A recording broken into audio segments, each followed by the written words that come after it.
Maud Gattel a rappelé dans le cadre de son intervention liminaire la nécessaire question des économies et de la rationalisation des moyens de notre ville, mais s'il est essentiel de faire des économies, il est également essentiel d'affecter de façon prioritaire des dépenses à des sujets qui sont prioritaires.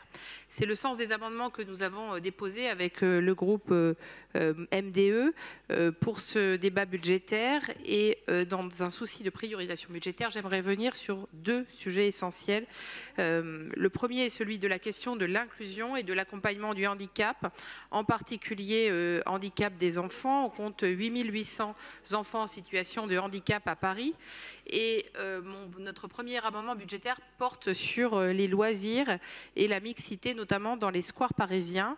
Les aires de jeu des squares parisiens sont accessibles en général aux enfants handicapés, mais pas les équipements en eux-mêmes, pas les jeux en eux-mêmes. Or, comme cela a été développé dans de nombreuses villes, à Vannes, à Nice par exemple, il est absolument essentiel de pouvoir avoir un environnement sans obstacle pour permettre à ces enfants de jouer et de profiter de leur enfance avec leurs petits camarades.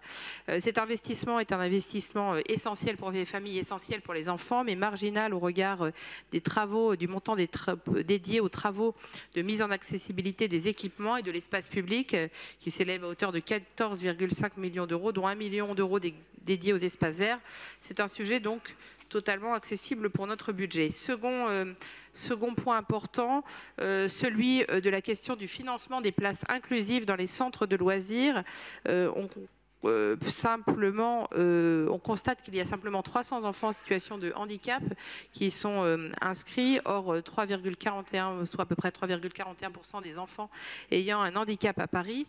On sait que le sujet est de la scolarisation et de l'éducation est compliqué pour les familles, que de nombreux parents et notamment les mères sont contraintes d'arrêter de travailler faute de pouvoir inscrire leurs enfants dans un processus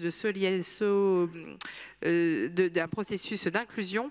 Donc nous demandons qu'il y ait une priorisation également de ces moyens pour les enfants en situation de handicap. Et enfin, troisième sujet, celui des troubles cognitifs. Cela fait partie et est issu des conclusions, notamment la disposition 66 du rapport de la MIE Santé que nous avons adopté récemment et a fait l'objet de nombreux débats.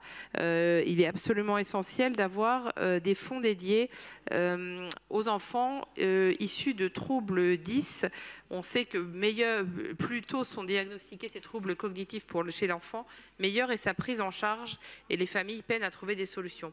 Autre axe prioritaire de ce débat budgétaire, la question de l'environnement.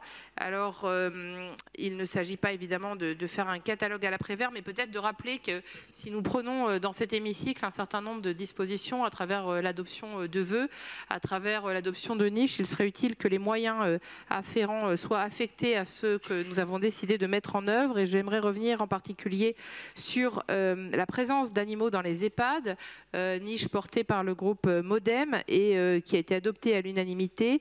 Et il faut absolument que ça ne reste pas du plaidoyer, mais que cela puisse s'accompagner de mesures financières efficaces. On considère, et ça a été reconnu lors de nos débats, qu'il y a un bienfait réel à la présence des animaux auprès des personnes âgées. Cela est documenté, nous l'avons de façon collective rappelé dans l'ensemble des groupes, et 86% des Français aimeraient garder leur animal auprès d'eux en EHPAD ou à l'hôpital. Donc nous souhaitons qu'il y ait une réorientation pour permettre ce travail de médiation et la réalité de la disposition que nous avons adoptée. Enfin, dernier point concernant l'aménagement. Et ce n'est pas un sujet nouveau pour notre groupe, et en particulier l'amélioration des cheminements piétons. Je fais référence notamment aux vœux qui avaient été adoptés en 2016 et nous souhaitons également, dans le cadre des crédits d'investissement mobilisés en faveur des circulations douces à hauteur de 15,5 millions d'euros, qu'une enveloppe particulière soit dédiée à l'amélioration des chemins des piétons. C'est pourquoi nous souhaitons que ces amendements budgétaires, dans la continuité des positions précédentes prises par notre groupe, trouvent une réalité concrète. Je vous remercie.